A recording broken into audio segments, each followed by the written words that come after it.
darkness, what do you think of? What comes to mind? Black? What else comes to mind? Just we think of it as a metaphor. We see it a lot in scriptures. I kept looking for real positive images of darkness in the scripture. I had a lot of trouble trying to find some. What do you think of? What else comes to mind when you... Dangerous? Evil. I heard something over here. What was that? Blindness, evil, hiding, and despair. Good night's sleep. A good night's sleep. Thank you for redeeming darkness. Infinite. Yeah, it was interesting when I started thinking about this and all of the sort of negative, pessimistic connotations we have with darkness. And this past summer, I was working with Ken Miedema, who most of you all remember Ken. He's come in here many times and he's done keyboard stuff. He's a blind performer and has just an amazing artist as well as a person. So we were walking around at this conference where we were working together, and I had just gotten through leaving the men's room. It was just a small private men's room. And it was one of those awkward moments. He came to the door, and I was just exiting the door, and I had turned out the light. And as I walked out the door, I said, "Oh, wait a minute, Ken." And I went back in to turn on the light, and he looked at me and he said, "I really don't need that." It was one of those awkward moments. You know, Kim would remind me that in the midst of his darkness, there's a lot of brilliance. There's a lot of light shining. In fact, he would remind me that there's a lot of beauty to be experienced in whole new ways that I probably will never come to think of. There are lots of ways of thinking of darkness.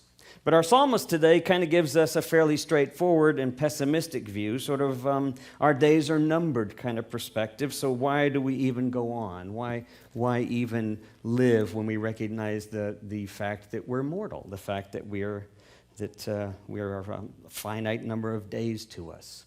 Have you added them up the number of days? I added up 80 years worth of days, comes out to about 29,200, give or take, leap year. Which means that where I am, if I get that lucky to be that long, I've got about 9,000 days. Which really sends a shudder up my back when I think about it. It's hard to sort of think about things like that, about the fact that life is something we try to sort of live to the fullest, and at the same time, in our culture, we realize that a lot of us spend a lot of time denying it, trying to avoid the reality of it. But we're surrounded in so many different ways. I think I told this story in here once before, but it's an interesting story on the perspective on death. A boy had a pet turtle, and his father suddenly realized that his pet turtle laying on its back had died, and the boy was sitting there staring at his pet turtle and just in tears as he realized what had happened to his pet. It just lay there. Shook the box, the thing wouldn't move. The dad tapped it a few times, turned it over, it wouldn't move. And so the boy seemed inconsolable. The dad began to try to ease his suffering, maybe transition a little bit and give him some understanding. You know, life is death, it's a cycle. He tried to explain the whole thing, and the boy just seemed more and more intense and upset until finally the mother and father both began to resorting to other kinds of parenting techniques that some of us might have used. You know, I realized that maybe we'll have a celebration for his life. He's gone, but we can celebrate his life. And the boy kind of sniffled a little bit, looked up, and he said, "We can give him presents. We can give you presents. You know, we can have your friends come over. We'll even have a cake." The more they piled on to this experience, the more the boy's face began to lighten up, and he began to smile. He said, "Can I invite Aunt so-and-so? Can I bring grandparents?" And they said, "Yeah, we'll have cake." And they just got better and better when suddenly the turtle, of course, poked its head out and its legs out, started walking around. And there was sudden silence when the boy looked up and said, "Kill it, Daddy."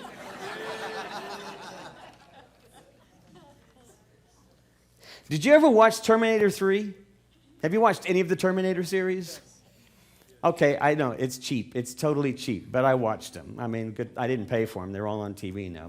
So I was watching the Terminator, and Terminator 3 is driving the mobile home out towards Nevada, where there's a secret place that John Connor and Kate Brewster, the two saviors of humanity, the two people who will lead humanity against the machine, have to hide out. It's their destiny, the apocalypse that's coming. It's their end fate, and they'll probably surely die in the process. They've seen it coming. He's warned them of it, and they start telling jokes in the back of this mobile home. And the Terminator leans back, and in his Austrian voice, which I'm going to mimic now for you, he says, "Your levity is good.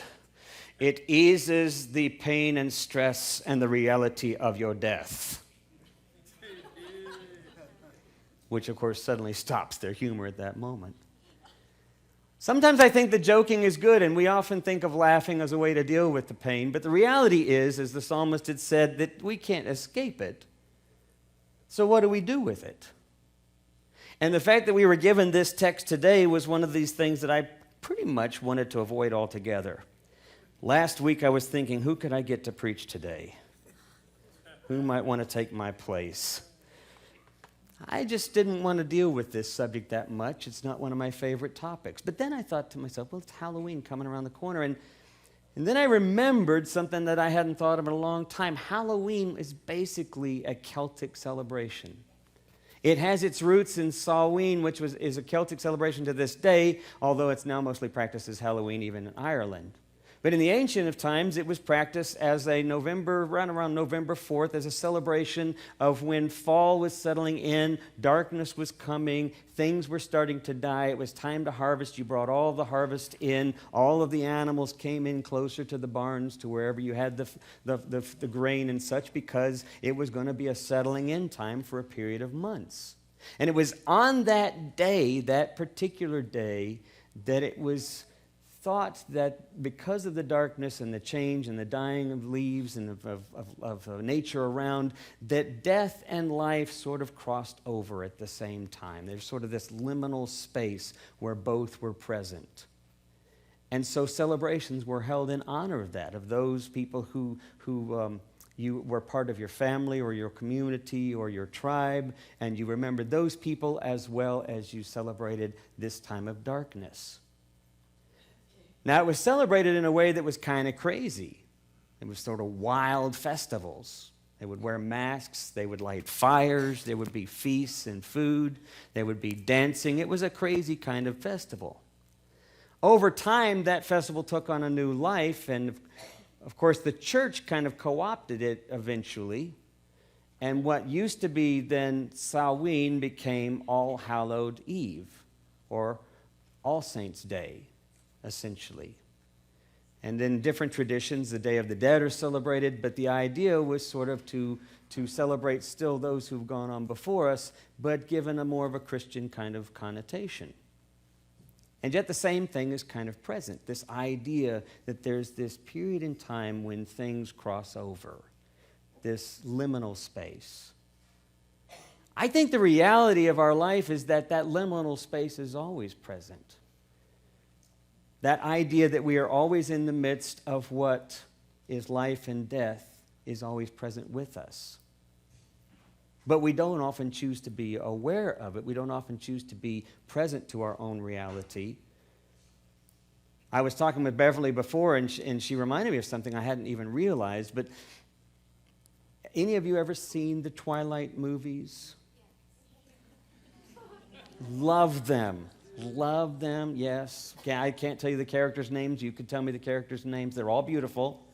They're all beautiful bloodsuckers. I mean, it's just amazing as we were talking, it's amazing to see what our modern culture has done with the most hideous of our nightmares. We've turned them into superhuman, handsome things. And they even become heroic. You know, they even save the day. Whereas in the past, they represented some of our worst qualities or perhaps our worst fears. What Carl Jung would say are shadows, the parts of us that we have to be willing to look at, to examine, to see the dark, to be in the dark and be present with it. And yet our culture doesn't have an easy time with that, and so of course we tend to make things light and pretty and even heroic. I have the good fortune of living with someone who's, well, I don't live with her now, but my mother is sort of my present personal existential philosopher. I get to take her to the doctor about once every 6 weeks, And it's always fun to visit with her. Now, she has some pretty, I would say she has some fairly typical understandings of her religious faith. But when it gets down to brass tacks, we might talk about that, and we'll talk about, my mother's now 87 years old, or 86, and when we talk about her death, which we talk about a lot. When I take her to the doctor, we talk, it's not like I'm saying, we got to plan, Mom, we got to be ready for what is going to happen inevitably. She usually brings it up. She says, Tommy, when I die, and I'm going to die, I want my funeral to look like this. And I will always joke with her, and I'll say, well, you're not going to be around, so we're going to do whatever we want.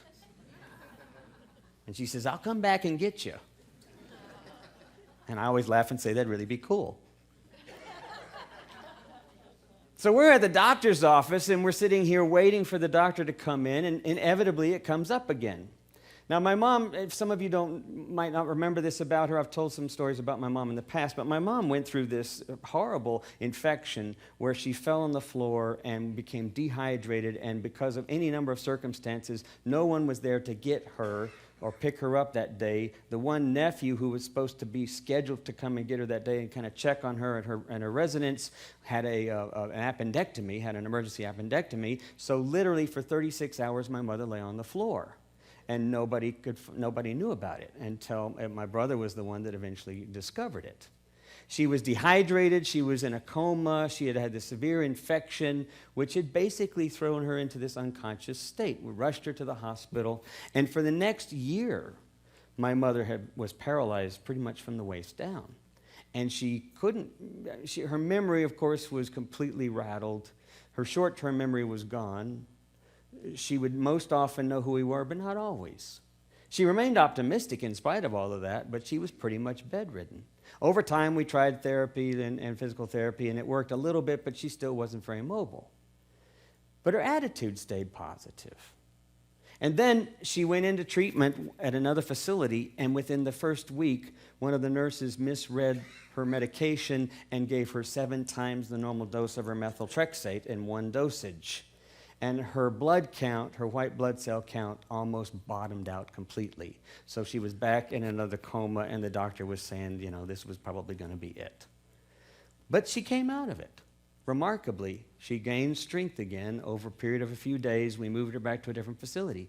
And then what happened over the next several weeks was sort of a whole series of comical errors, comedy of errors of sorts. We would visit her, and she would talk about her new boyfriend.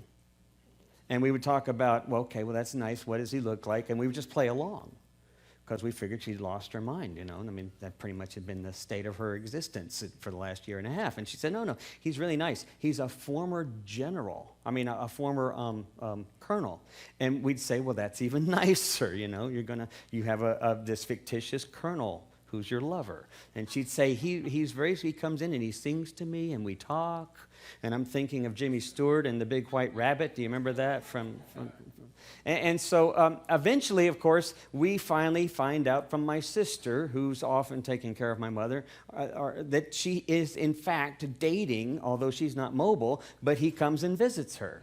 And a guy named Colonel Brad Bradley, who had been visiting for a period of weeks. And when my mom had told us that he had proposed to her, that's when we discovered the guy was actually real. And she said, I'll walk down the aisle. She suddenly had a purpose. And 6 weeks later, with the help of my brothers, she walked down the aisle, and my wife and I, Linda and I, did the ceremony. Some of you all, or a few of you all, were there. Her husband, who she says was the love of her life after 50 years of divorce, being from the previous husband, they only were married for 2.5 years. He died about 2 years ago or so. So my mom and I are sitting there, and we're talking at the doctor's office. And she's feeling pretty good. Her health has been remarkable given all of the things that she went through. And I said, so Mom, so you're here for a checkup? She says, I don't know why we need to have this checkup. And it just goes on in the conversation until finally she says, I'm not afraid of dying. And I said, because you're going to go to heaven and see Brad. And she said, I don't know what's anywhere. I hope to see Brad, but I see Brad all the time. It was really remarkable. She just smiled. She said, I see him all the time. He's with me. She said, how can you ever lose the love of your life when you found the love of your life? And I said, well, I can't argue with that. So I said, "You're not afraid to die?" And she said, "You know why?" And I said, "Why?" She says, "Because I've been there, done that. If they had a T-shirt, I would have put it on." And I said, "You mean having been sick?" Because she actually told me that she had had one of those visions, near-death experience kinds of things, where she saw the light and all of that stuff. And she said, "No, no, no." She says, "I'm not talking about that." She said, "I overcame alcoholism, 40 years or 35 years ago." She said, "I was dead." She said, "I got married and met and had the love of my life." She said, "I loved you guys too, but I was dead in some ways." She said, "I've been dead. I've been resurrected." And I suddenly realized what my mom had been telling me, that I really don't always see myself. There are so many deaths that we experience and so many deaths that we bring upon ourselves day to day, from our own fears, our own anxieties, our own addictions, our own refusal to face things.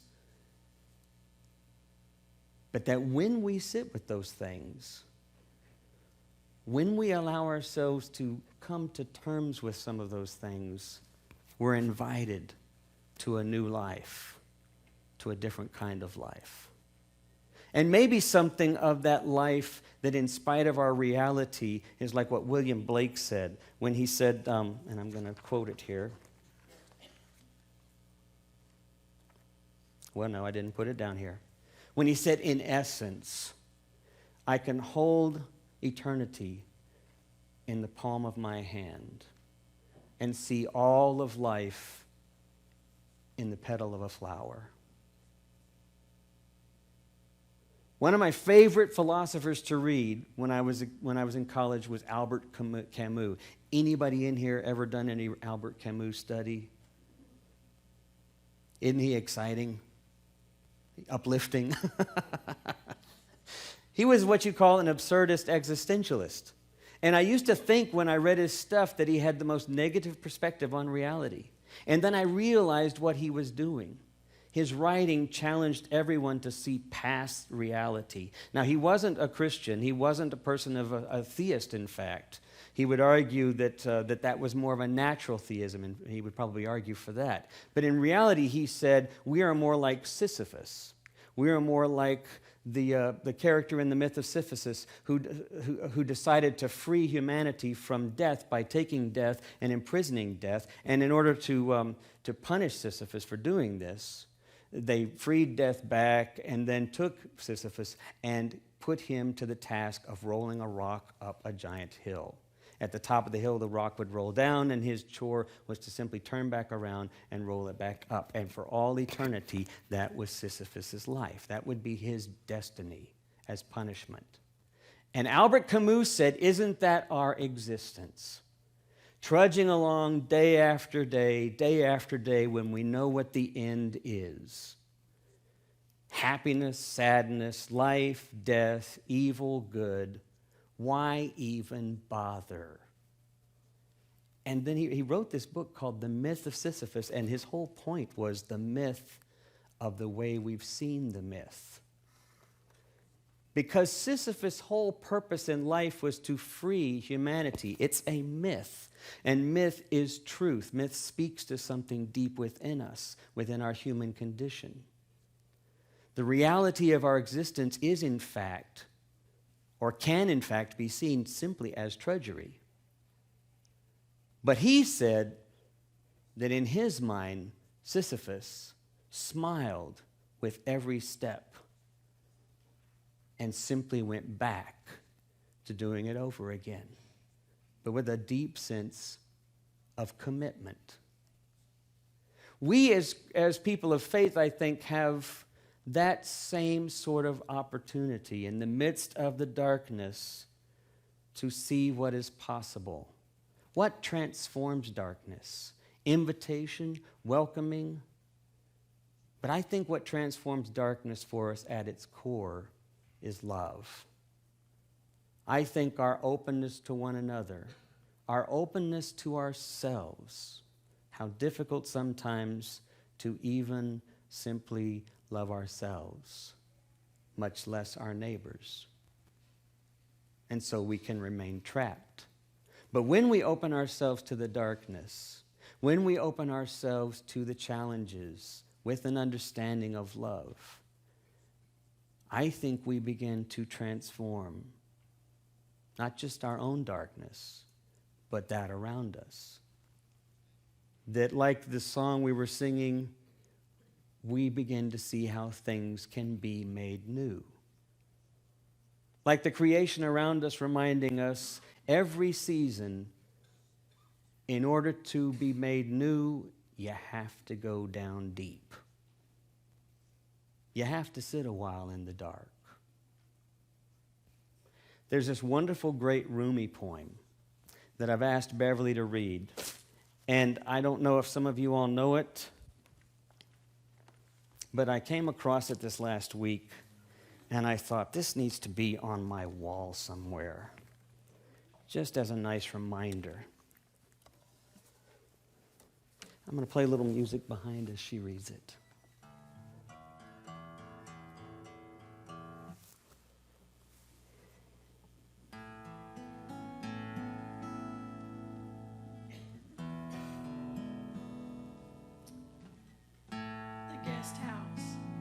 Jalaluddin Rumi. This being human is a guest house. Every morning a new arrival, a joy, a depression, a meanness. Some momentary awareness comes as an unexpected visitor. Welcome and entertain them all, even if they are a crowd of sorrows who violently sweep your house empty of furniture. Still, treat each guest honorably. He may be clearing you out for some new delight. The dark thought, the shame, the malice, meet them at the door, laughing, and invite them in. Be grateful for whatever comes, because each has been sent as a guide from beyond.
Got nothing on you guys.